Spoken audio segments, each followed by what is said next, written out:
Tom and Kristy are back with episode 11, Mary Releases a Book. Okay.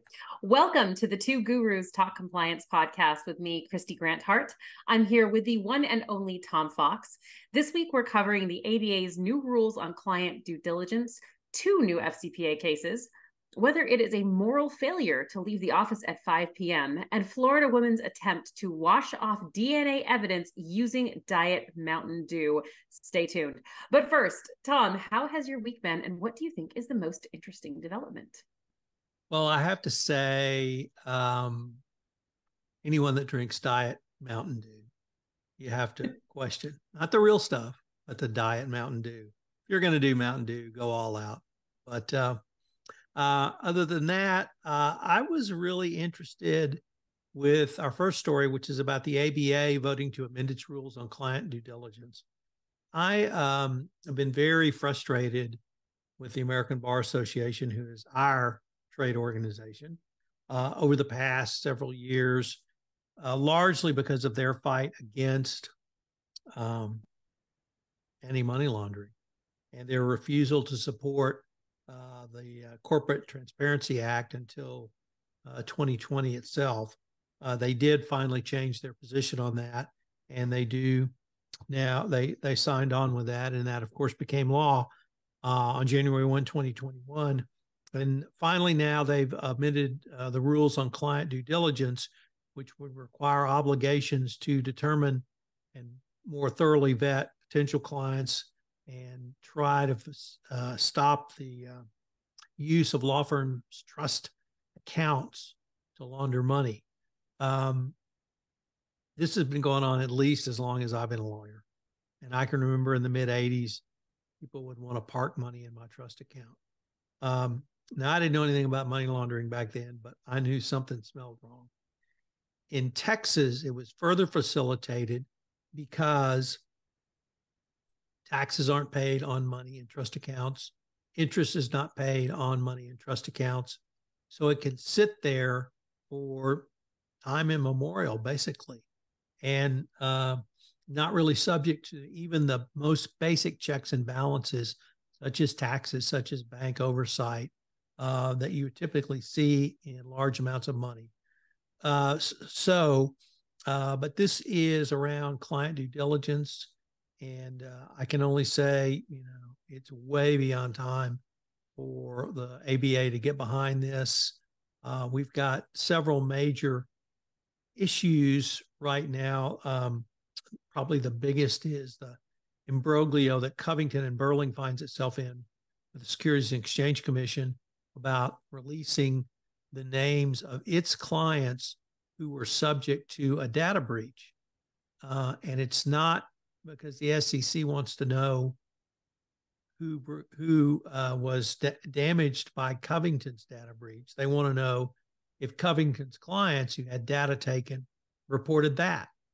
And so there's a diminution of the attorney-client privilege there that's going to have to be probably determined by the U.S. Supreme Court. So lots going on in the area of the legal world and its intersection with anti-money laundering, data privacy, data protection, and this is one more. But I don't know how you feel, but I just think this is a hugely positive step forward for the fight against money laundering and getting law firms to move into the 21st century on this, Kristy. There's all kinds of interesting things about this. So, as you know, well, I spent nearly a decade in London, and my first couple of years were at Gibson Dunn. And I was surprised and interested in the fact that they had a requirement under the Solicitor's Regulatory Authority to have an anti-money laundering officer. And they had an obligation to not only do very strong KYC, but to report any suspicious activity that came out of that to the regulator. And it made so much sense to me.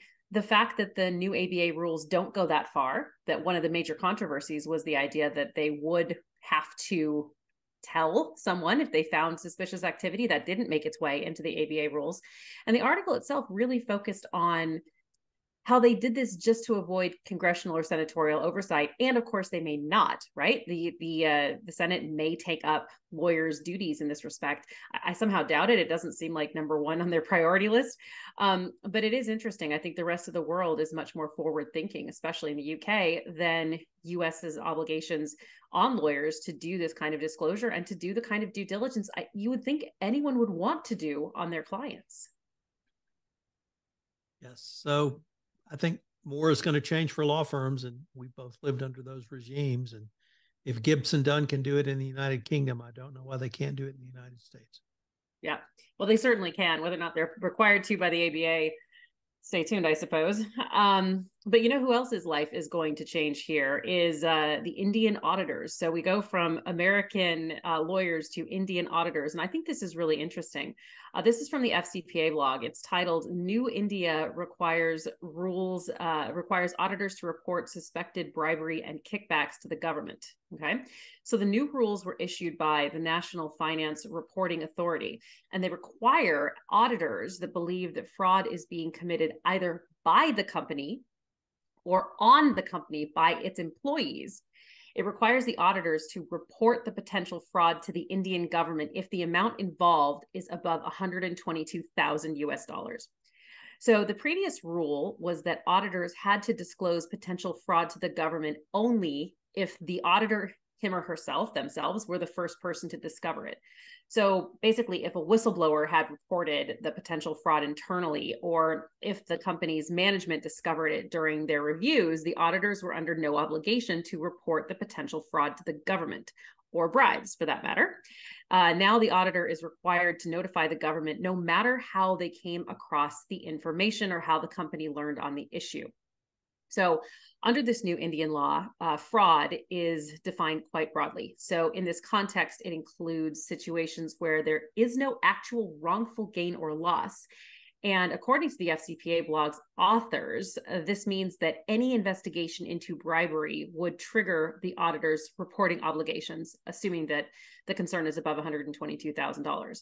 So the disclosure requirements relate to both government bribes and private bribery as well, which I found really interesting. Like the United States DOJ, the Indian NFRA would really like more disclosures from companies. They publicly said that regarding details of fraud by the company or on the company, because that would, of course, make their lives easier. So, Tom, this is really interesting to me. Number one, that threshold being so low at $122,000. And also the relationship between external auditors, even with internal auditors, potentially. How do you see this changing companies and their relationships with auditors? And this disclosure, do you think it will happen often? What's your thought about all of this? I'm going to come in on the cynical side on this one. India is one of the most corrupt countries there is. And I just can't imagine an auditor turning anybody in India. It would be hugely positive if this was a change and a real thing. It sounds like a real thing, but I've seen too many cases involving allegations of it seems to be a way of doing business in India. And I don't see leadership from the current administration in India. Maybe I'm off base. Maybe I'm thinking of India 10 years ago. Maybe this is a good first step. Maybe it's a first step. I don't know. But I think of the U.S. companies that have come to grief in India around FCPA violations, and I tried to overlay the article and your write-up around what would have happened to the U.S. companies involved. And it seems to me that the auditors that were utilized didn't have a clue. And so I'm just not very, it's not that I'm unenthusiastic. I'm just going to sit back and wait and see if anything really changes in India. I mean, I think the pressure on the auditors is immense. And then you're going to get into is it a US company? I'm doing an international audit and on and on. I think that there's going to be a lot of shenanigans with this, but it is a step in the right direction, and let's see what happens. So You don't know this, but the name of this is Mary. This edition is Mary Wrote a Book. And so we're going to talk about Mary's book. And of course, by Mary, we mean our good friend and colleague, Mary Shirley. She has published now, as of August 15th, a book entitled Living Your Best Compliance Life, 65 Hacks and Cheat Codes to Level Up Your Ethics and Compliance Program. Anyone who knows Mary is not surprised by this. The only surprise is this is her first book by herself. The question is, oh, really? I thought there were many more. Well, there was, of course, a book she and Lisa Fine did together about their experiences as the podcast host for Great Women in Compliance. So I've read the book. I've interviewed Mary for this about the book. I wrote a blog about it as well. It is a very useful, practical book for the compliance professional. It literally has QR codes in it that will take you to some hacks. She has developed things that she has done, things she's heard you and I talk about. She really kind of brings it all together.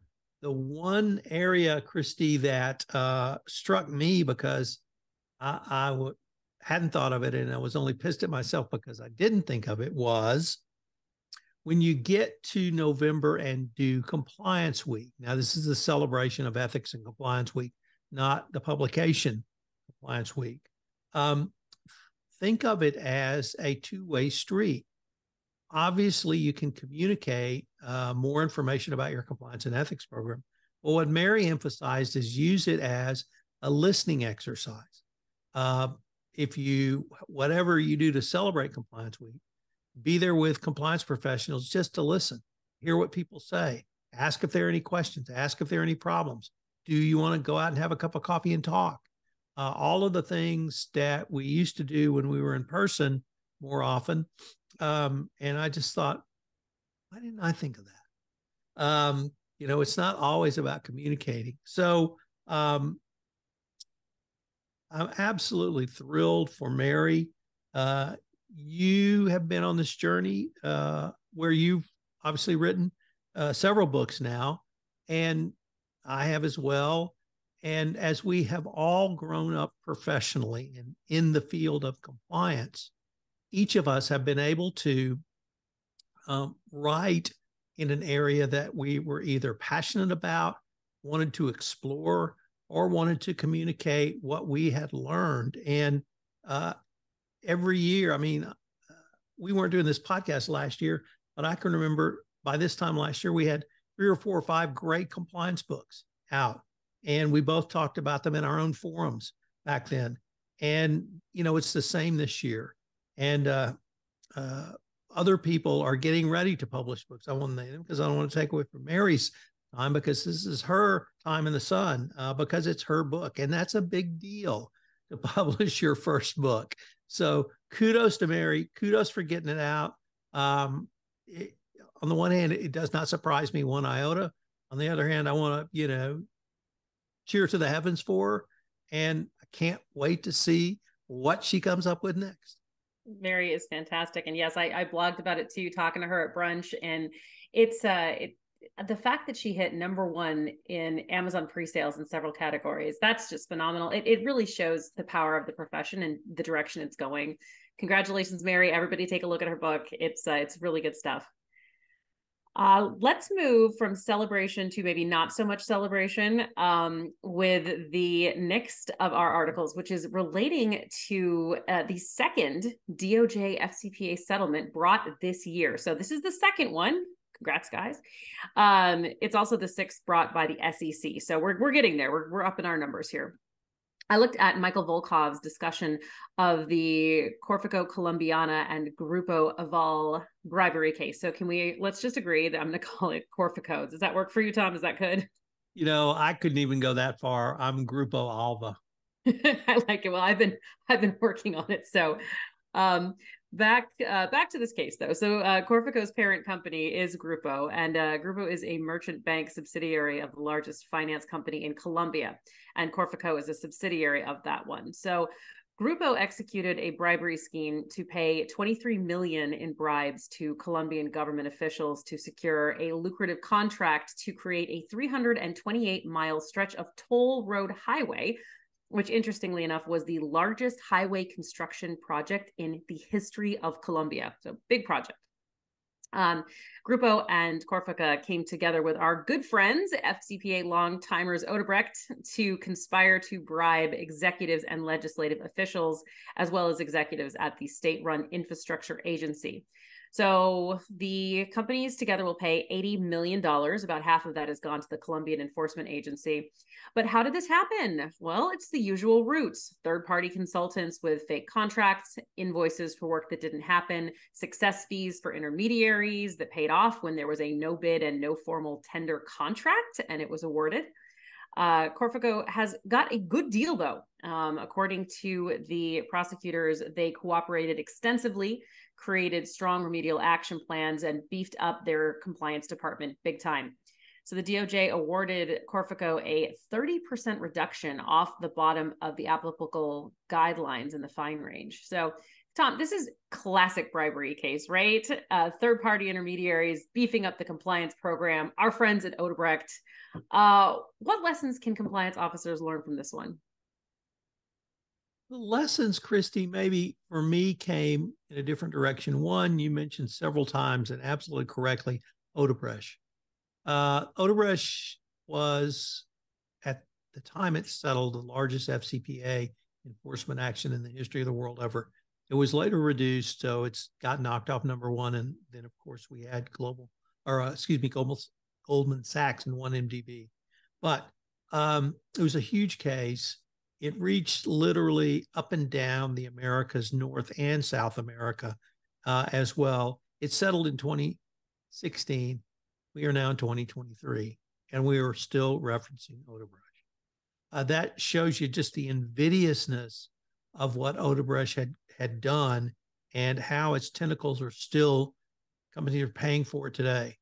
So that was really the first thing that struck me about this case. The second was, we have both commented on the lack of FCPA enforcement cases over probably now 18 months.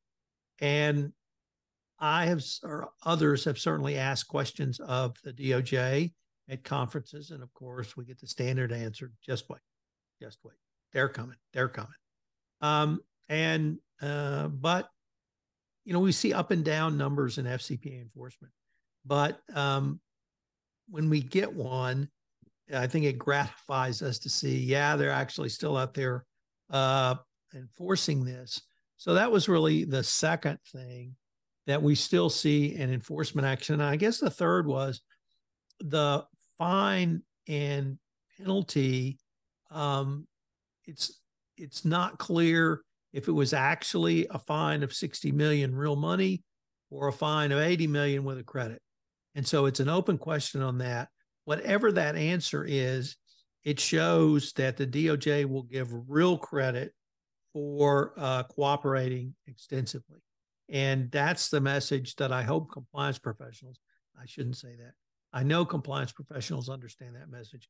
I hope executives will understand, if you get ahead of this and you get out and you meet the requirements of the FCPA corporate enforcement policy, you're going to get real benefits.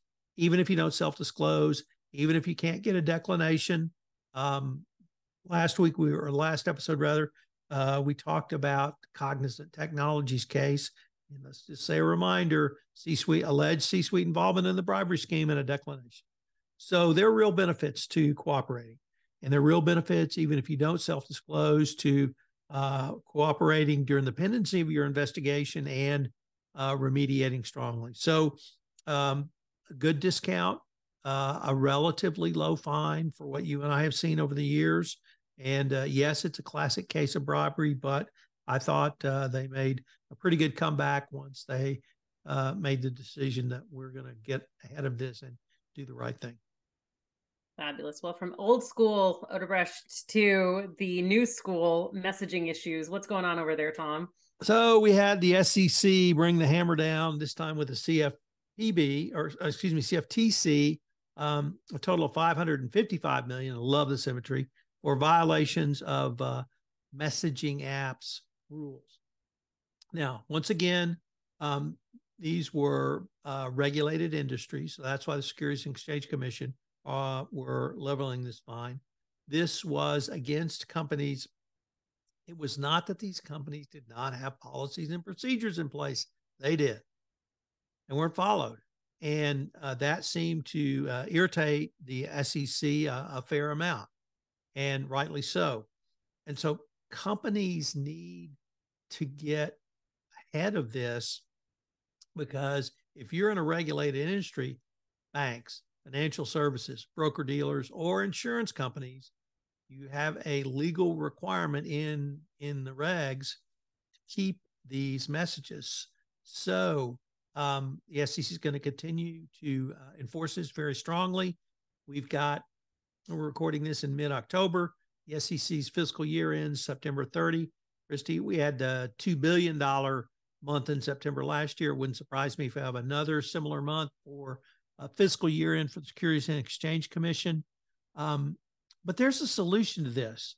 And I did a compliance week. A guy named Chris Lehman actually got up and he gave the best presentation I've ever seen on messaging app compliance. And it's the following: have a policy in place, implement that policy through a procedure, train on it, monitor your employees, improve as necessary. Does that sound vaguely familiar to any compliance professional? It's the same strategy we use for any risk. Messaging apps are a risk, nothing more, nothing less. And when you see it as a risk, use your risk management strategy. So there's a way to handle this. It has not been done yet by these groups.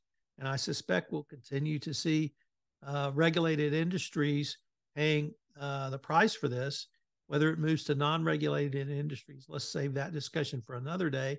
I had that with Matt.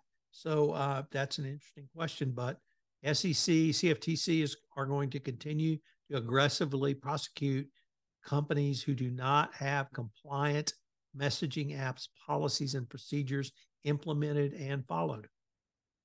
I think that is the big open question, right? I think that it's very easy to look at regulated industry and say broker-dealer banks obviously are being targeted. This is a very big SEC priority. Is this going to move over into the corporate world? And I think that's very much an open question, and it'll be interesting to see. But we have enough warning lights to make sure that you start to do that risk assessment on those messaging apps and get ahead of it in the way that Tom just suggested, the way you just suggested, Tom. So, all right, let's talk about something that Matt Kelly, our good friend at Radical Compliance, brought to us. And this is about stretching your compliance budget. So Matt was reporting back from a webinar that he moderated about stretching those tight budgets to maximum effect. His focus was really on getting the business itself to pull the compliance team in to help solve problems. Obviously, you can get better budgets if the business itself is saying, we need you to help fix this. And by telling compelling stories to help people be aware of how compliance can help. And he offered 3 specific solutions to some of the challenges with budget. The first one is using compliance ambassadors to help, obviously, with some of those human resource limitations. And the second one was to use an intern. And he suggested calling the local law schools to see if they could send over a victim who would be interested in learning the compliance craft. And the third was to ask other business functions what they were already doing for compliance or how they could help. So one of the attendees shared that what this question was answered by the company's learning and development folks, with the L&D lead telling the compliance officer they just happen to have access to a whole bunch of compliance related courses through their subscription with a training company that they use for their HR related cases. So excellent outcome there. And Matt finished the article by talking about the importance of prioritization that comes from taking that risk-based approach to the company's activities, which is always sage advice. It was a pretty standard article in some ways, but Tom, I really like Matt's commentary about the compliance ambassador program. So he took some time cautioning that these programs need to be properly defined to be effective. And I've seen more than a few ill-defined compliance ambassador programs where the ambassadors really have nothing specific to do, and the whole program just withers and dies a slow death. So I'm just curious. I know you've been looking at this for 1,000 years. What do you see working and making compliance ambassador programs successful or not? So I really think, Kristy, it is whether they are truly supported and whether they're honored. The employees who do that are honored for their work, whether that honor is additional pay, whether that is additional recognition. But if I've been in a situation where someone, you know, in Kazakhstan got an email from the CCO, congratulations, you're now our compliance ambassador. And they're like, WTF? You know, one, how do I do it? Two, when do I do it? Three, where do I do it? And, you know, am I And going to four, get any, why do I have to? yeah. And am I going to get any support? And so it really requires work by the compliance team and the compliance function to support those people. If your company has implemented one because of an FCPA or other legal imbroglio, usually you have management support and you can communicate that, but you've got to keep that support. Can't just start and not give it. And so to me, it's really about whether the compliance function supports it. You can't just send somebody an email and say you're it. You got to support them. And it'd be nice if you could give them a little more money, or it'd be nice if you could give them a title, or it'd be nice if you could do something for them. And this is not, you know, the fire marshal. This is a real job. You've got to do more than get people to the right hallway. I guess the times I've seen it work is when it's actually been the corporate compliance function that supported the local compliance ambassadors to make it work. Very good. Well, we're excited because we have another foreign bribery probe. Tom, we got 2 in 1 episode. Given the dearth of these, it's pretty exciting stuff, man. Tell me about that. You know, I was excited when I read the headline, and then I read further, and we need to hold our excitement a little bit.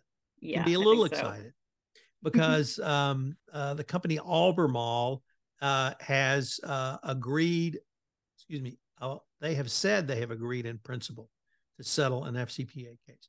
We have no announcement from the DOJ. We have no announcement from the SEC. The company is reserved, I think it's $218.5 million. Now, every other time we've seen a company reserve money, that generally means there's a settlement. But we have seen times when companies announced we're in settlement negotiations and regulators say, no, we'll tell you when we're settled. So hopefully this is a case that will be settled. It is interesting. Unfortunately, we don't know where the bribery occurred.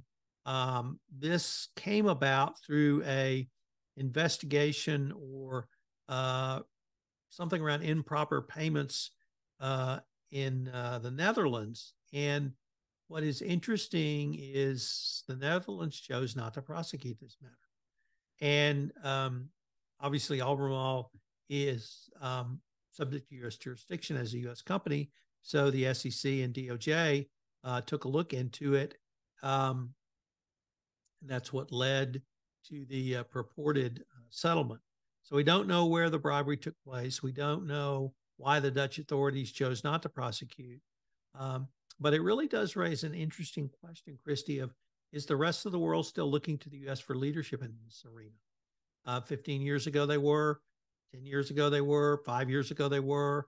In 2023, obviously, we've got Brazil, the United Kingdom, France, Germany, Singapore, other jurisdictions have brought very significant anti-corruption compliance actions.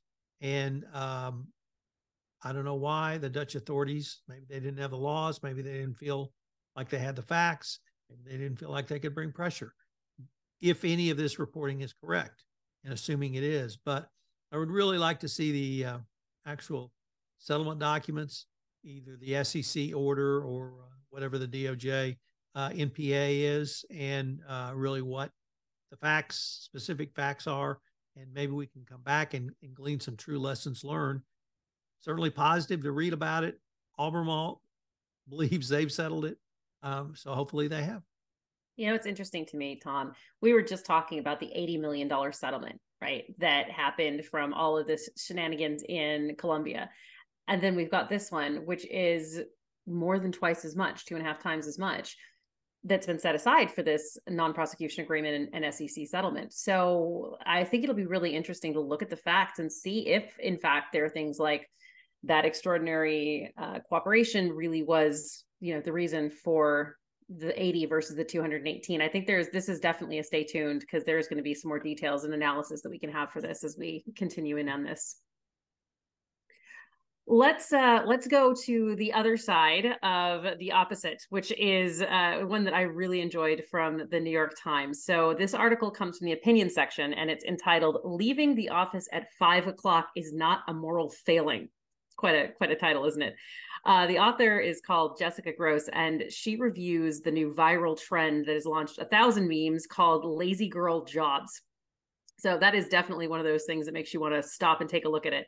And she was quoting, and I had already read the Wall Street Journal article that interviewed some of the creators of this idea. And the Wall Street Journal described lazy girl jobs as, and I'm quoting here, "one that can be done from your home, comes with a chill boss, ends at 5 o'clock sharp, and earns between $60,000 and $80,000 per year, which is enough to afford the basic comforts of young adult life, yet not enough to feel compelled to work overtime," unquote.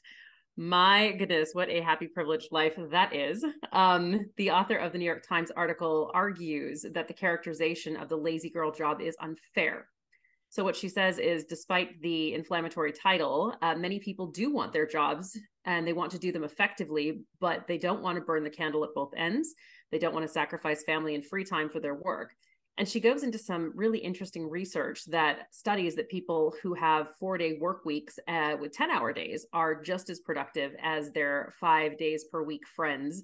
And that pilot programs that incorporated options in Britain were continued by 92% of companies that offered this 4-day work week after the pilot ended. So she does note, of course, that folks wishing to run up the corporate ladder to executive jobs or roles that start with C, like chief compliance officer, will need to go above and beyond for years to get where they're going, but that the average worker just wants to make a living, give the company its 8 hours worth, and then stop. And that this should not be seen as a moral failure, but as a more realistic way of making life work. So there's always a push-pull on this, Tom. I mean, last week I was on vacation with my family in Colorado, and I had to stop myself from checking my email because, I have employees and I don't want them to check on vacation. I don't want them to feel compelled. And it's always toned from the top, no matter what, about whether or not you're going to be responding to this. So what do you think of this whole thing, this lazy girl office? Are you one of these like attached to the computer all the time folks, or do you find it okay to turn off? What do you think about any of this? Well, first of all, I work for myself, which means my boss is a complete jerk. No time off. He'll give me Saturday afternoon off if I'm good. So it's a very, very challenging. But, you and I grew up in a completely different era. And we both grew up in law firms and in a different era and the worst of the worst. Maybe investment bankers are worse. But, I had years where I built 3,000 hours and was proud of it. And that's nothing to be proud of. And I work harder now than I ever did. I do what I love now. I talk to people like you all day, and they don't get no better than that. So somebody asked me, what's hard about podcasting in a conference? I said, there's nothing hard about podcasting. Practicing law is hard. So, I do what I love. So I work a lot, and I work 6.5 days a week at it because I want to, and I'm wired that way, and I grew up that way. All I can say is I understand there's a generational difference.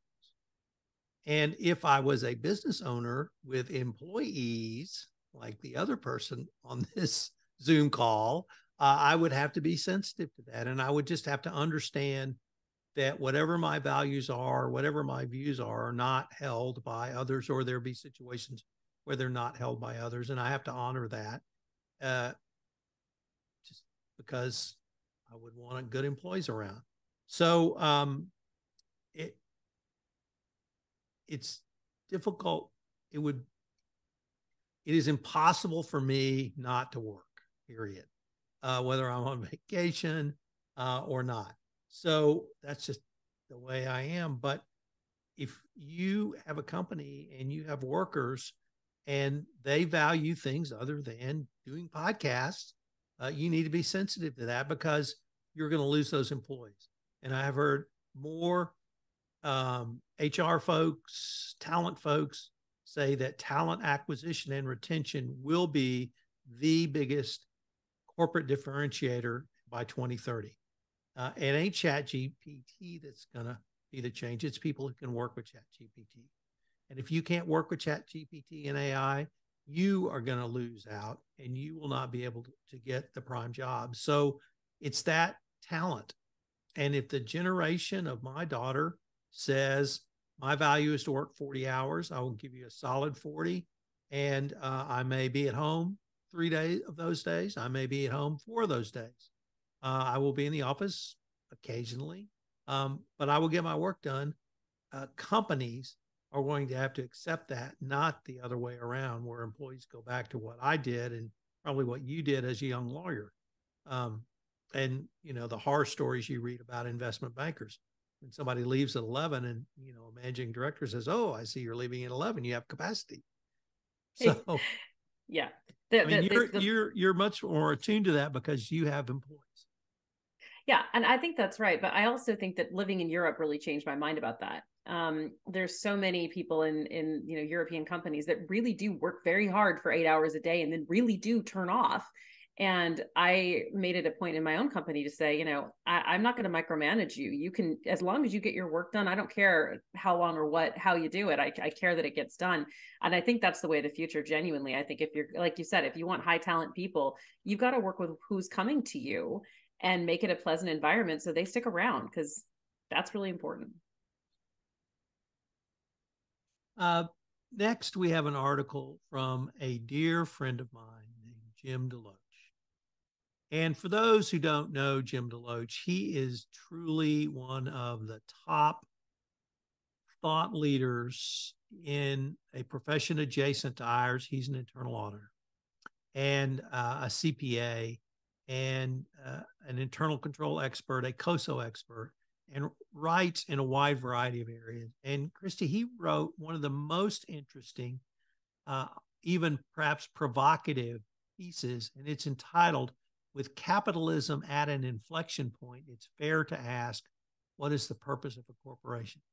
I found he did 2 things for me in this article, Kristy. He summarized the arguments around, number 1, the Business Roundtable statement on the purpose of corporation. Number 2, a wider discussion around ESG, and then articulated his vision that these 2 things incorporate concepts that make corporations more profitable. Yes, better run, but at the end of the day, more profitable.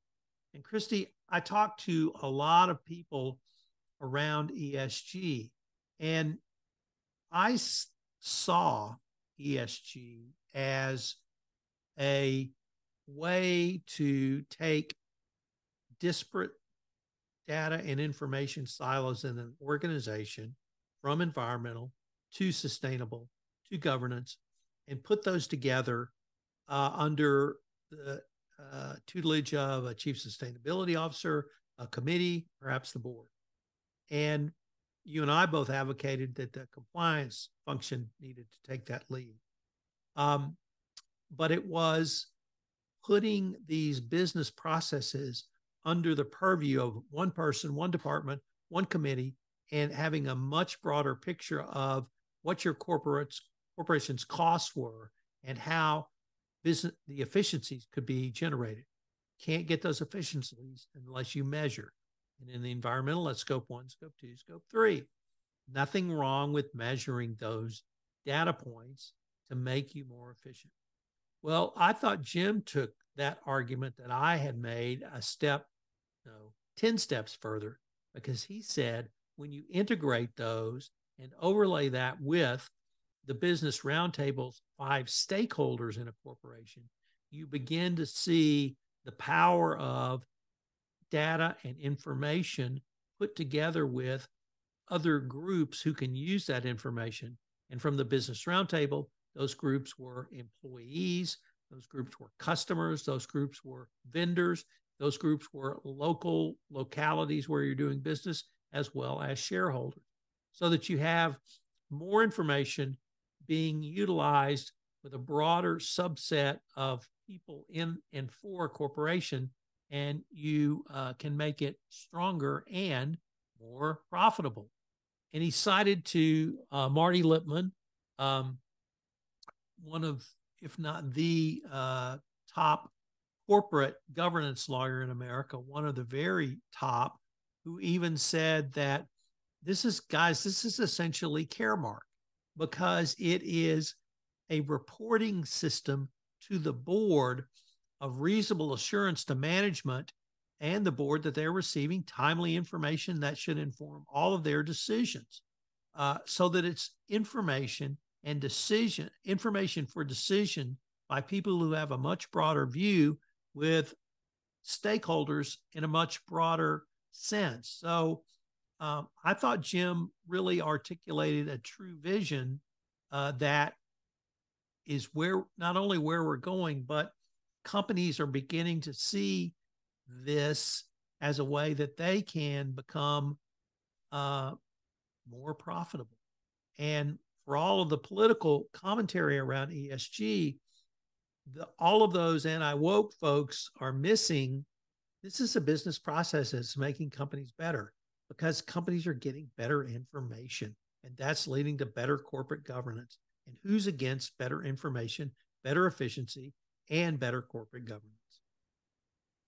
I liked the article. I thought it was really intelligently done. Now it's my turn to be slightly cynical. I do think that the pressure between the short-termism that continues to, I think, dominate, despite the 181 CEOs that signed on to the multi-stakeholder vision of corporations, that short-termism and that political push stuff really continues to have a lot of ability to sway the outcomes. But I do agree with him that over time, the longer termism of getting the other stakeholders, the customers, the people who aren't just the shareholders involved and caring, will ultimately create better innovation and better products. So I'm on his side. I'm on team him for sure, 100%. So shall we wrap up, Tom, with Florida? No, with Florida woman. Florida woman, not Florida man. So Tom texted me while I was on vacation in Colorado with my family to say, look at this Florida woman. And it was far too good not to bring in, right?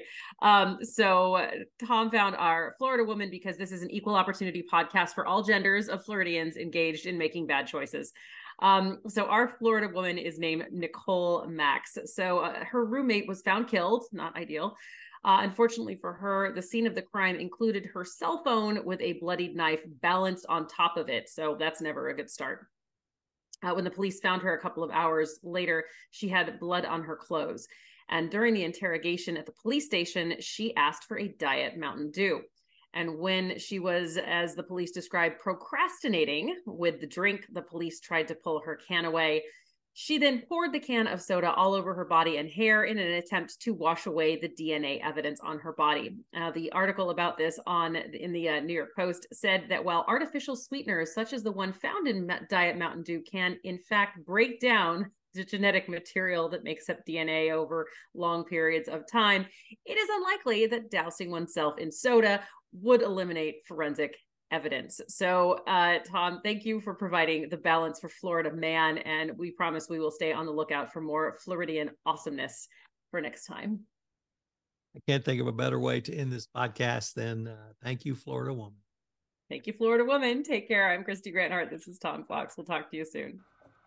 This is Tom Fox again. Thank you so much for listening to this episode of Two Gurus Talk Compliance. If you've enjoyed this episode, I hope you'll subscribe, rate, and review wherever great podcasts are listened to.